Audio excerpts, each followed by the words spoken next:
When it comes to closing business, do you find yourself hating having the money conversation?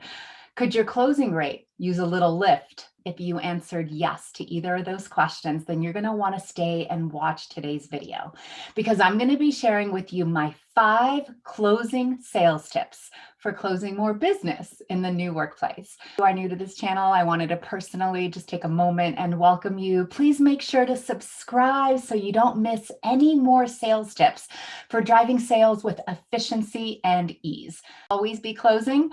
Sure, if it's 1987, if you still follow the same old school methodologies when it comes to closing business, then you are working way harder than you need to and not taking the time to really connect with your prospects. I believe the time has come to upgrade what was formerly known as always be closing to what works in today's modern workplace, which is always be connecting. Closing business is all about connection. The deeper the connection, the greater the conversion. So today is going to be all about connecting more deeply with our prospects during the sales exchange as a way to help you drive connection, communication, and conversion. Number one of the things that I have lately heard quite a bit about is the importance of meeting your prospect where they are at. And I would say that it is more important when it comes to sales and closing business to meet your prospect not where they are at, but rather where they desire to be. It was Napoleon Hill who explained that desire is the starting point of all achievement. Not a hope, not a wish, but a keen, pulsating desire that transcends everything. When you get your prospect talking about their desire, they are tapping into their heart energy. And anytime they do that, you are able to connect on a heart-to-heart level with your prospect by getting them to paint a picture of what it would look like. And one of my favorite ways to do that is simply ask them, if this ended up being the best decision you ever made, what would it look like 1 year from now? By asking this question, not only are you going to get really valuable information to understand what is important to the client in front of you, but you're also going to get amazing data about your target market and what it is that they desire. Number 2, there's really no nice way to say this, so I'm just going to be completely blunt here. Nobody cares about your company. If you are starting your presentation with a 20-minute monologue about your company, how long they've been in business, their financial standings, what their mission statement is, you are wasting not only your time, but your prospects' time as well.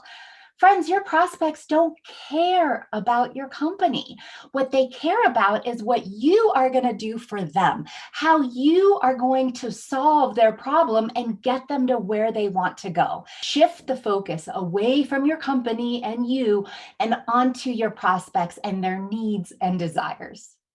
Number 3, go for the pain. Go straight for the pain. The more that you can start understanding the problem and the pain and what it causes in your prospect's life, where it keeps them stuck, the easier it will be for you to connect with your prospect and get them to sign on the bottom line. By asking them discovery questions early on, you are setting the stage for you to have a successful sales meeting because you will be able to be the solution to the pain that they have. Number 4, stop lecturing and start engaging. Sales is an exchange. I want you to begin thinking of it as a dance with 2 parties, the buyer and the seller. And just like any dance, both parties move together. So it is not just about you giving a monologue and just educating your prospect the whole entire time. It's really important to draw them into the story and make sure that they're engaging and not disconnecting from you. What I often see is a financial professional having the same exact presentation, regardless of who they're in front of. The problem with this, however, is that every prospect are going to have different hot buttons. So, a great example here is when I was a financial advisor. During my discovery questions, I would find out exactly what the hot buttons were for this prospect. My product might have solved 10 different pain points, but if my customer didn't have those as a concern, there's no reason to continue to go on and on about it. Rather, by getting the prospect back into the conversation. And the way that I would do it is this way. Mr. Smith, remember you told me that you didn't want any market volatility. You wanted to make sure that you could sleep peacefully, even if the market was crashing. Well, this feature right here, that's what it solves for. That's why we are looking at this vehicle, so you can have peace of mind no matter what the market does. And so by bringing them back into the story, I'm not lecturing, I'm bringing back their words. Now I'm bringing their attention and their focus back to me. And this allows them to be able to really see how I can help them with the problem that they have. And last but certainly not least, stop closing. Seriously, just stop. Stop with the closing already, friends. There's nothing to close when you are building a relationship. A better way to look at this is about transitioning. So instead of thinking you need to close the prospect in front of you, think of it as simply a transition from step A to B to C.